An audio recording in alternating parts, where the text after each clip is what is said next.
As I've said before, one of the many risks related to owning rental property includes the risks of litigation. Under Title 44, Chapter 7, you have all of Georgia's landlord-tenant law.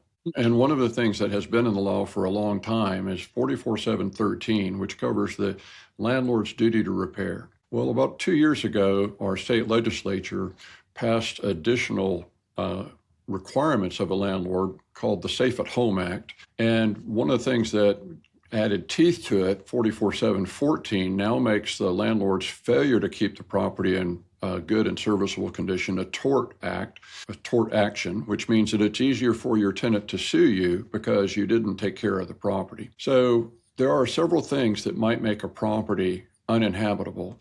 And those things are the very things where a lot of our typical landlord clients want to delay getting the repair done because they want multiple estimates. Think in terms of a air conditioner goes out in the summertime, a furnace goes out in the wintertime.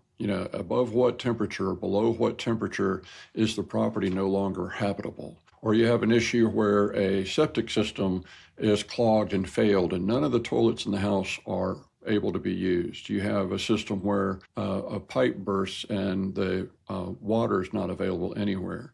A lot of these things are not just repair issues, but they make the property, in the minds of most judges, uninhabitable. And if the property is uninhabitable and the tenant moves, that's what we call constructive eviction. The tenant was in a practical way evicted because there's no way to live in this property any longer.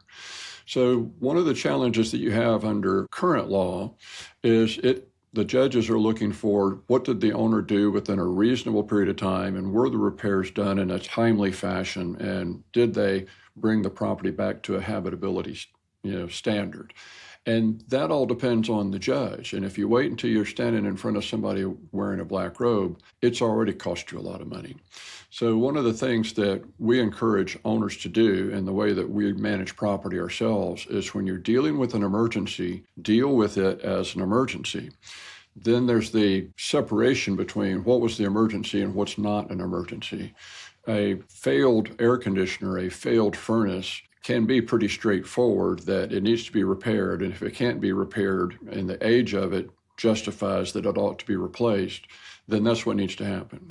An example where there's no workaround, a cracked heat exchanger on a gas furnace is a carbon monoxide issue, and there's no patching a cracked heat exchanger. So that needs to be replaced. Otherwise, that could end up killing anybody who's sleeping in the house and suffers from carbon monoxide poisoning. But in a similar way, you can separate the emergency from the non-emergency. A good example is with a busted water heater. And when I say a busted water heater, often when water heaters fail, what happens is the water starts leaking out of the bottom of the tank and it gets all over the whatever flooring the water heater is sitting upon. The emergency is you got to get a plumber out to replace the bad water heater and restore hot water. The emergency is we got to get the vendors out to do the water extraction and take care of making sure that any of that damage is limited as much as possible. But that's where the emergency stops. Once that emergency has been dealt with, now we're looking at the non-emergency part of what do we need to do about replacing the damaged flooring, or if there's damaged flooring. What do we need to do about replacing the drywall that got wet in the meantime? And we'll talk about this in more detail with mold, but the drywall that gets wet, here again, we have a problem where owners don't understand the sort of risk that they take on when they send the handyman out there, and all the handyman does is sees the brown stain on the drywall, primes over it, paints over that, and you don't see the stain anymore, and you think the problem is solved. Well, if somebody is living in the property that's got an issue related to mold, it's not solved. The issue where that brown stain is on the back side of the drywall where the paper is where the mold is growing, and you didn't do anything about that. So when you're talking about remediating the water damage, you want to use a contractor that is qualified to determine that all of these issues have been dealt with.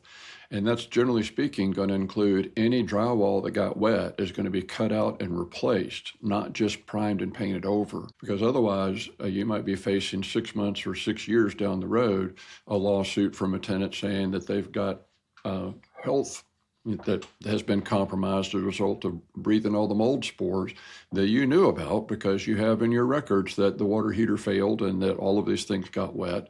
And this is what you did, and what you did was not adequate. So constructive eviction is a category of risk that property managers and landlords need to be aware of. And it's easy enough to avoid and take care of by dealing with emergencies as if they're emergencies, and stop losing a lot of time by asking for a third and a fourth estimate for something that needs to be dealt with immediately.